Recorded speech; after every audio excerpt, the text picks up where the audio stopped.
We end tonight with babies and bedtime. Generations of parents have had to learn how to get their infants to sleep. This generation is no exception.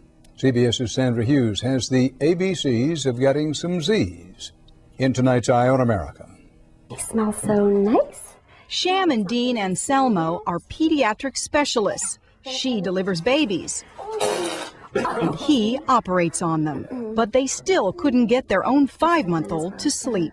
How long does it take you every night to get Jaden to sleep? On average, 3 hours. It was a wacky routine that included jazz lullabies, reading, Good night, room, and bouncing on an exercise ball.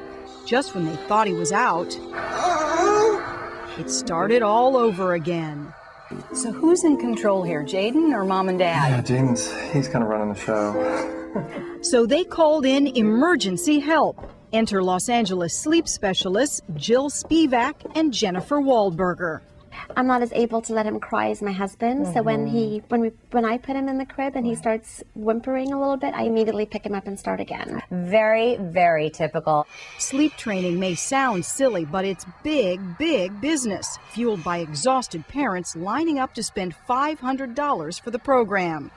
People have said to us, I would pay $1 million if I could just have a decent night's sleep. Jaden, you're gonna sleep so well. Call it baby's first therapist, a minute-by-minute schedule worked out just for Jaden.